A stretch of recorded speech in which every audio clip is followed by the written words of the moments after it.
It's just a brief overview to orient us to Pablo, who's really an amazing person. I met Pablo when he was 16, when he came to the NIH for treatment of his hypoparathyroidism. And this is just an overview of his past history, so we have this as a context. We already mentioned that he is from South America, and he had a novel mutation that has never been reported before. And South America is not your typical place for APS1 patients to come from. Usually the ancestry, as we said, is from Northern Europe. He had mucocutaneous candidiasis from infancy, and that was quickly followed by hypoparathyroidism at 2 years old. And at the same time, around that time, he had the first symptoms of malabsorption and chronic active hepatitis as well. The malabsorption has been an ongoing intermittent problem with him, and in fact, recently, just 2 years ago, he required a period of time, about 3 months, of TPN. At 8 years old, he was diagnosed with nephrocalcinosis, which was iatrogenic because of his treatment with conventional therapy of his hypoparathyroidism from 2 years. That was 6 years of conventional therapy led to nephrocalcinosis. He was diagnosed with Addison's at 10, but actually had presented with an adrenal crisis about 3 years prior to that. So he was essentially walking around with Addison's undiagnosed for about 2 or 3 years. I could just imagine how that felt. He then developed hypophysitis, which include most of the other endocrine disorders, thyroid, growth hormone, and decrease in testosterone.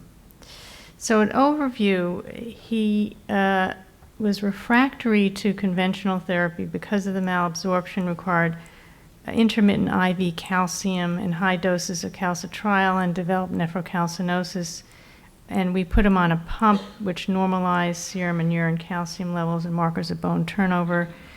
GI symptoms have been a problem throughout his life and have been tremendously challenging to us at the NIH in trying to figure out what the best therapy is to help him. He had unexplained weight loss for periods of time, and that is why he was placed on TPN. So his GI symptoms and hepatitis were steroid. We put him on actually he was placed on a combination, not by us, but by Georgetown, his doctors at Georgetown, steroids, budesonide, and Rituxan, and he was responsive to this, but the steroids caused Cushing's syndrome. He had a flagrant Cushing's syndrome, which is stria, the purple stria. He had very round faces, and his and it was a really, so we had to take him off of the steroids. So I think with that we can probably sure go ahead Pablo.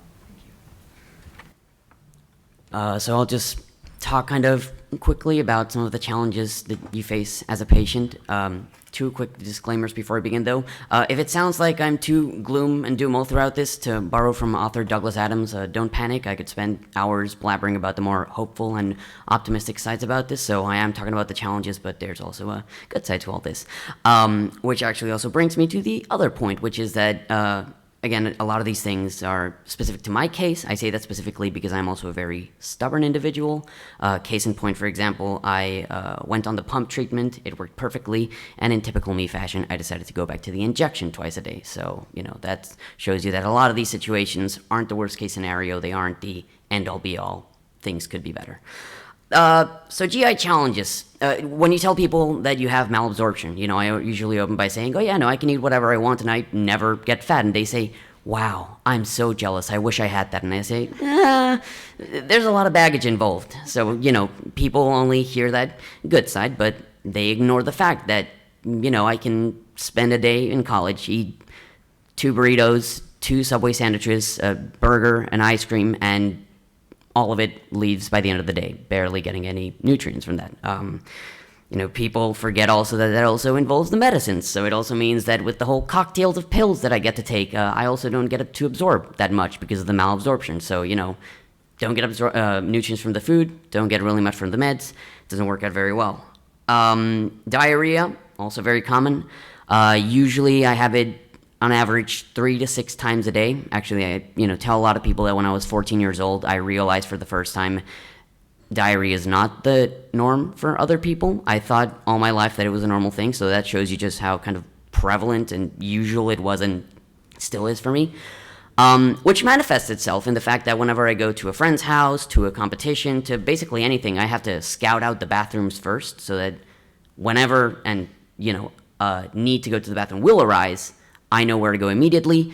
It means that after periods of being afraid of bullying, I basically learned that this thing, you can drop 2 drops in a toilet and it makes it smell perfectly, so avoiding that in the future. But it also involved a lot of, learning that there was something like that that could kind of help me live my life in the way that I did.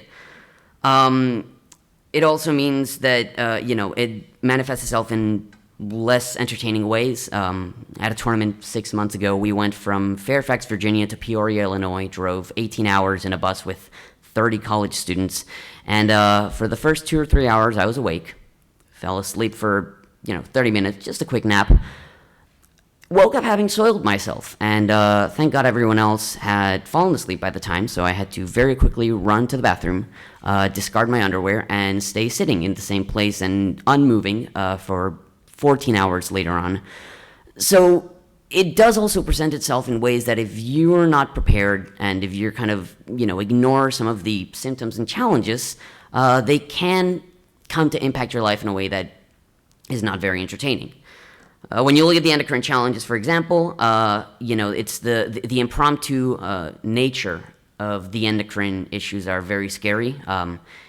It's a constant learning curve where you have new symptoms and you have to first off realize that they are different symptoms, that it's not just something else. You have to realize how to describe it to your doctor so that you can explain what it is that you're feeling if you don't know what it's connected to, and then figure out what's causing it. So for example, the first time that I felt tingling sensations in my hands, or when I felt my tongue constricting itself, that was low calcium symptoms. I had no clue. So, I had to first realize that it wasn't just me having fallen asleep on my hand, that it was actually constant going on, and describe it to my doctors. It's the challenge of, you throw up once and you immediately lose so many more values. So, when people joke around, they, as people do in college and they're starting to drinking around, they're like, "Pablo, have a beer?" I'm like, I could, but if I throw up once, you guys are the ones who are going to have to drive me to the hospital and call in, so have fun with that. So in that sense, I do joke about it with people, but it is scary to think that, people can throw up once, twice, drink some chicken broth and some Pedialyte and be better, and then if a patient like us throws up once, they have to immediately go to the hospital to be taken care of. And the endocrine connects itself with the GI issues as well. Because again, you are losing already, low calcium levels, potassium levels, adrenal levels are already low because of the way that you're born, but then you're also not absorbing those nutrients, be it through food or through medicine. So it's kind of the worst of both worlds, to put it that way, in the sense of how they kind of work together to really bring you down in that sense. And, in the life of a normal person, it started with, as a child, my mom chastising me every time that I forgot to take my meds. And then when older, trying to schedule your daily life with, medicine doses. The reason why I don't take the pump is because I feel like it restricts my movement, but it also means that I have to try and schedule my injections, think about all that stuff, not go to parties or meetings or leave tournaments early and gatherings early because I have to take this dose that I can't have with me because it's refrigerated. It means that I'm more tired than my friends. It means that, oftentimes I have to say no to a lot of things. I have to decline a lot of things that make my friends see me as, a prude or a shy kid or the weird kid who doesn't really get involved and is always really tired and is kind of socially awkward. And they don't realize that there's a lot of baggage tied in with the medical components, which actually ties to a last thing that I did kind of want to point out, and that's that mental health, I think, is also really important in all of this because it's one thing to force yourself to take your meds. It's one thing to force yourself to eat every day. It's one thing to force yourself to take care of yourself. Last year, during my first semester of college, I had a really bad bout of depression, and I've had it for years now, but that was like a really bad moment when I just stopped eating for a while. I stopped taking my meds like I should have, and it correlated, I think, with a lot of hospitalizations during the second semester that had me really bad. So in that sense, again, the holistic view of this illness shows that there are endocrine challenges, GI challenges, mental challenges, societal challenges. So I get to sum up as a patient, the biggest challenge, I think, and the word normal is relatively speaking for us, but it's trying to live as much as a normal life as you can, while at the same time being aware and trying to combat those challenges on a day-to-day basis. So that's kind of the patient perspective that I can give. But again, as I said before, my disclaimer, please don't think of it as all doom and gloom. There is some hope out there, trust me, I know. And now I'll let the actual experts chastise me on that I should take my meds and actually should take better care of myself.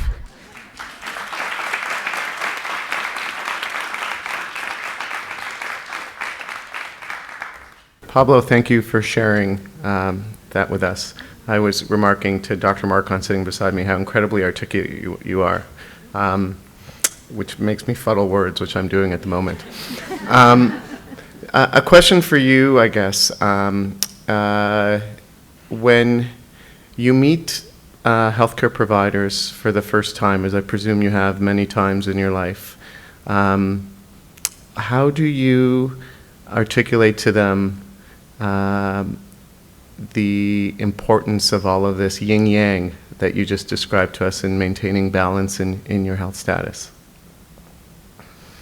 I'm going to be 20 in 4 years, and I think it's really been a learning process. From a very young age, I think that I wanted to live as normal life as I could, which is natural, and I think, my parents supported me in that, but it became a thing where I decided to, in order to live as much as a normal life as I could, I decided suddenly, because, in my infinite 7-year-old wisdom, that the best thing to do was to completely ignore my illness, to not talk about it with people, to joke about it, but not consider it too seriously and be like, no, it's just a little thing, and then just leave it by the wayside. And so, in high school and things like that, friends of mine, family members should have known more about my illness. I shouldn't have known more about the specifics of it. And because I really ignored a lot of it, I didn't take it as seriously. So I think it's also been a learning process where I've slowly learned to understand that my doctors will be willing to help me to accommodate with my life. They understand, as I do, that if I want to live a normal life, there are things that I'm willing to do and I'm not willing to do. Just the way that I said, I understand that the pump is the best solution, but I feel like in my day-to-day life and in my activities, it restricts some of my movement, which is important for my forensics career. So I want to stay with the injection. And so, Dr. Weiner and I, we worked with, okay, so what dose can we find? When can we factor in those doses so that it doesn't conflict with class times, tournaments? So I think that's the most important thing is, being aware that talk things through with your doctors, with family members, with friends. They will be willing to help you accommodate, work through things, make a schedule, because you want to live as normal life as you can. And it is possible. It is possible. I can say it with absolute certainty. You can reach the closest level of normality that you can. And there are different ways to do it. There are ways with the pump, without the pump, taking Ensure and Boost every morning, or neglecting it as I do because I'm also stubborn in that way.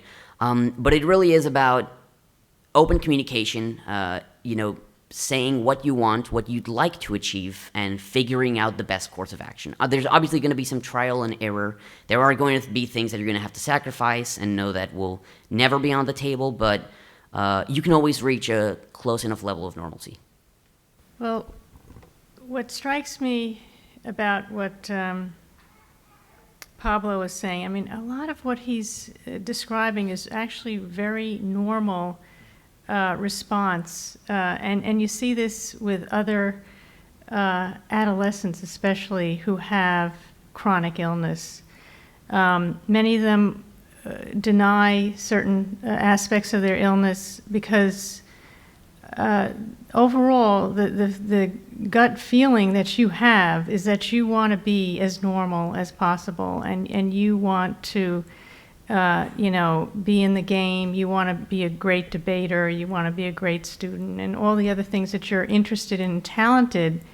You want to be on equal footing with your colleagues, and so part of that is a little bit of denial and just forging ahead.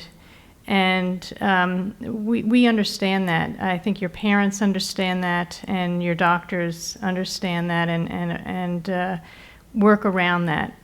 The pump was amazing for you. You needed, I think, 10 micrograms a day, and which was incredible. And you need many multiples of that, as you know, on the injections. But it's similar to diabetics. The pump has been available for diabetes for many, many years, and certainly not all diabetics have chosen the pump, even though it is more physiologic, for probably the exact same reasons that you have decided against the pump. It's just, it's attached to your body. There's something there all the time, and you just don't, you've chosen not to, and I think that's perfectly acceptable. And your doctors should always, any doctor that you have, should always ask you what your preferences are. There's always a choice in the matter, unless it's a decision that is really life-threatening, and this was not. So. But it is striking, I think, Pablo, that how well you have done as a person, and how courageous you have done. You say you're very stubborn, but in a way that's a stubbornness that is almost a defiance of what you're up against. And you do this very quietly, and the people around you don't know. They just know that you don't gain weight when you eat, Big Macs. But only you know for sure, and your parents know what you've been through. And it really is quite amazing, the courage that you have, demonstrated. And I think that's why you're here, to speak to us all today, because you are very unique, and we all can learn from you, really.